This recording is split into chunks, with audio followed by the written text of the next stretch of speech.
Good, very good afternoon to all of you. Uh, I would like to greet Mr. Rishikesh Shetty, CEO of Exito Media Concept, Ms. Niharika Yadav, President Director of Chief Executive Officer AXA Financial Indonesia, Mr. Lukman Hakim, um, from Bank Raya Indonesia, Mr. Rishi Rajpal from Global Security Concentric, and also our distinguished speaker and financial industries who attend this meeting, ladies and gentlemen. First of all, I would like to thank all parties, especially the Exito BFSI Indonesia and the BFSI IT Summit delegates for their collaborative work to make this summit a successful one. It is truly a great honor and pleasure for me on behalf of the Indonesia Financial Services Authority, or OJK, to highlight the importance of financial literacy in driving sustainable financial inclusion. We have a great program lineup, so I have you could have an effective discussion. On this occasion, I would like to extend my sincere thanks to esteemed Mr. Rishikesh Shetty from Exito Media Concepts for the collaboration in advancing financial education and financial literacy initiatives globally. I also wish to thank all distinguished participants today, both in person and virtually, for joining us in Jakarta. Ladies and gentlemen, open my, okay, here. In the year of 2024, Indonesian population have 282.4 million people with around 65% categorized as being in the productive age group. We, Indonesia, geographically an archipelagic country consisting of around 17,000 islands and around 48,000 villages.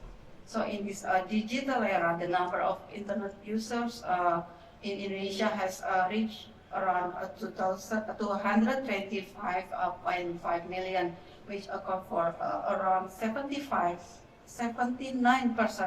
of the total population. So many of Indonesians has already access the internet.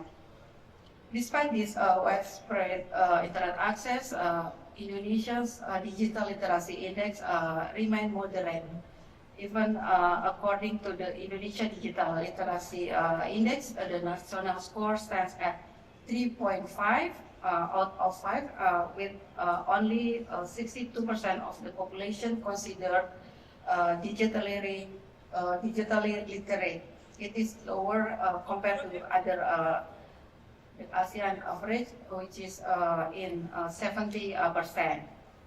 OJK, in collaboration with National Statistic Bureau, also conducted a national survey to measure the financial literacy and inclusion index.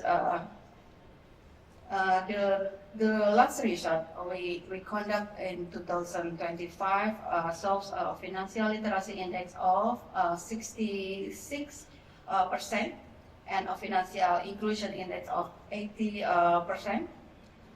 It is slightly increased compared to 2024 our survey, but there is still a gap. This gap means that from the people who already access the financial product or services, some of them still have not equipped with enough literacy. So it's this situation may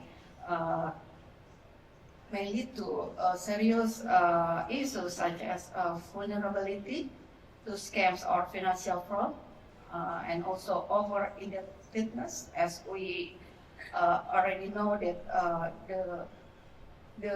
what is it? In this digital era, everybody can easily access, now the young generation easily access what we call pay later. So it is also cause over indebtedness among them, and unintentional using of illegal product. Basically, it's not only unintentional, but sometimes it's also intentional using what we call illegal product.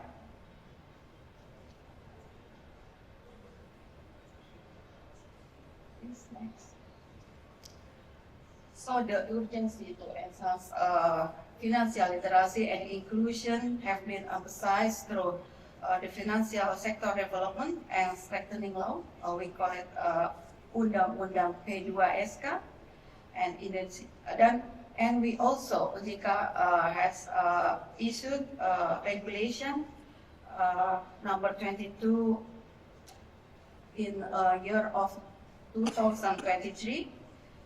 This regulation mandate all financial services provider to engage in financial education activities in order to increase financial literacy of Indonesian people. In this bill also includes provisions for sanction against financial service business actors who violate this obligation. According to OJK regulation number 22 and number 3, all financial services business actors are mandated to conduct financial literacy initiative at least twice a year. These efforts aim to increase financial literacy among Indonesian people. We believe that by increasing their financial literacy, it also benefited you as a financial business actors to gain more trust from consumer or from society.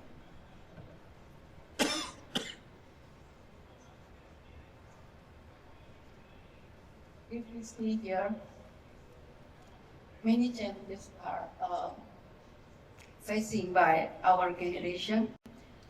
Many, like YOLO, you only live once, FOMO, fear of missing out, then FOMO, and also what we know currently is the phenomena of dumb spending. Dumb spending is when people are buying or spending money to calm themselves down because they feel pessimistic about their future. So they go shopping not based on their needs, but because they need calm themselves.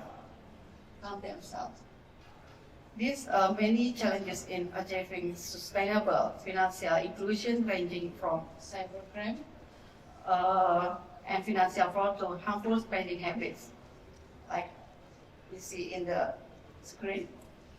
To address this, OJK has become a background that OJK issued the regulation to that mandated business sector to do literacy and inclusion effort in their activities.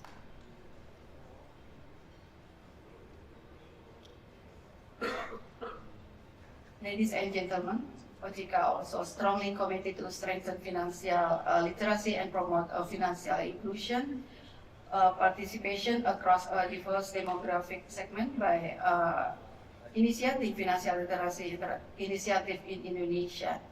This strategy underpinned by 5 interrelated pillars that contribute to the realization of Indonesia's long-term national goal for financial inclusion. The first initiative is regulation and policy, which provides the foundational framework through the national strategy on Indonesia Financial Literacy and Inclusion 2025 until 29, which outline the principle, objective, and regulatory directive guiding the implementation of literacy and inclusion initiatives. The second is optimizing financial education through multi-pronged approach that include formal and informal education, collaboration with multiple stakeholders, and currently also OJK have a program that we call Literacy Ambassador under the OJK Peduli initiative. It's our effort to create multiplier effect by educate segmented group so they can separate the financial literacy among their community or their family. We also have thematic and digitally educational resources that can be accessed for free. These actions are targeted at improving financial education on a massive, synergistic, targeted, and measurable base. The third pillar is OJK tries to strengthening financial literacy infrastructure by highlighting the development and enhancement of a digital platform and educational system such as education and consumer protection reporting system. We call it SiPeduli. We also have a mini site and website, Sikapi Uangmu, which contain digital financial educational information. We also have educational material info curriculum. We also develop material about new products such as about crypto and bullion.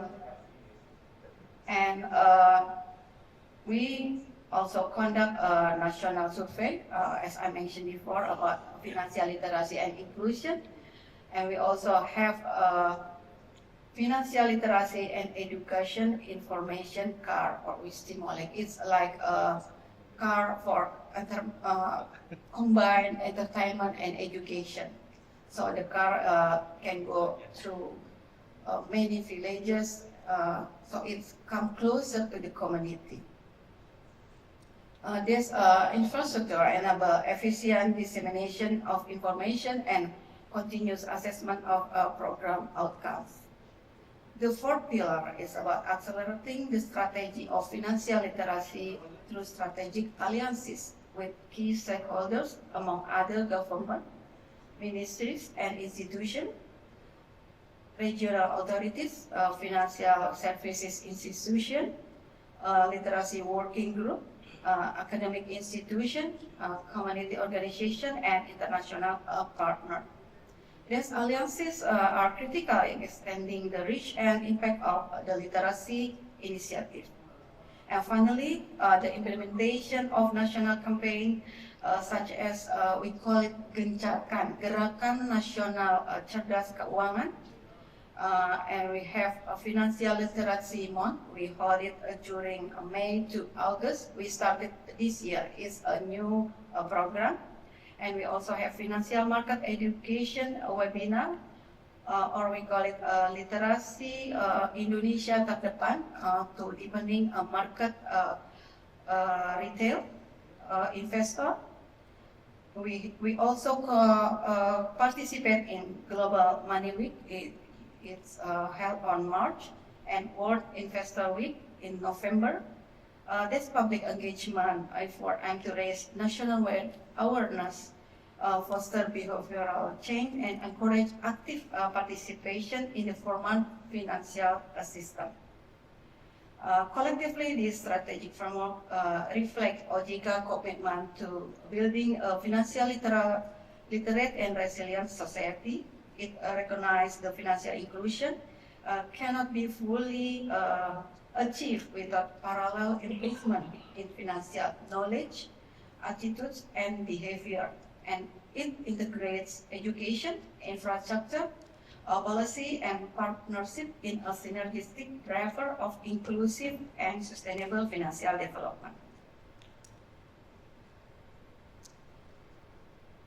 So in this today digital era, we also ensuring inclusive and sustainable financial growth by provide many material in digital.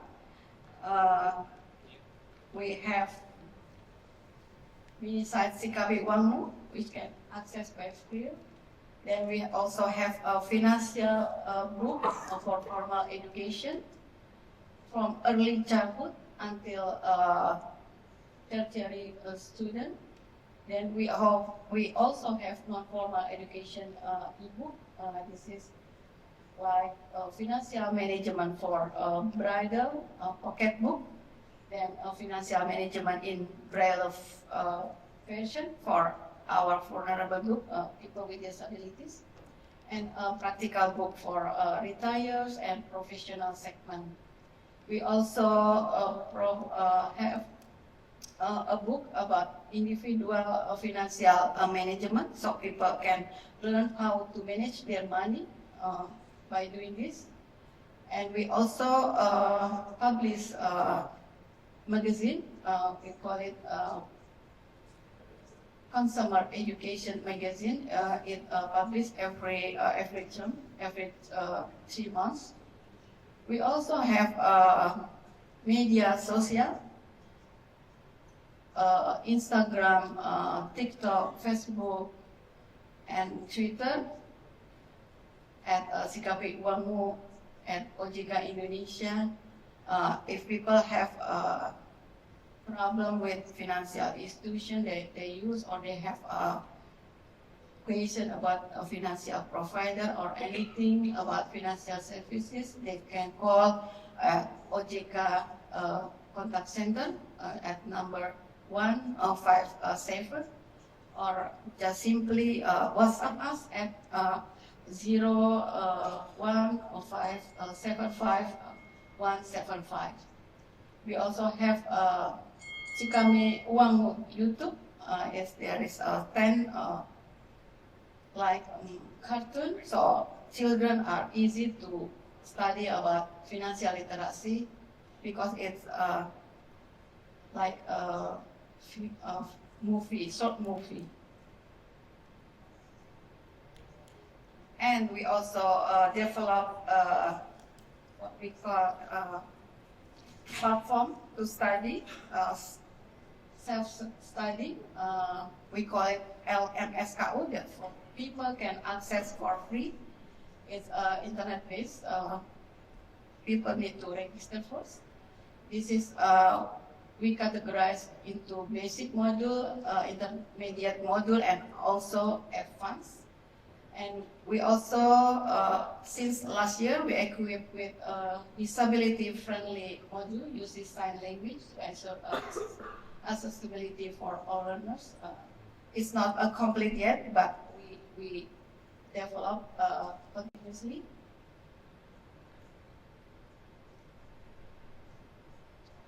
So, as we mentioned, we have a new program we call Gencarkan. It collaborates with many stakeholders, especially with business institution, because OJK realized that we cannot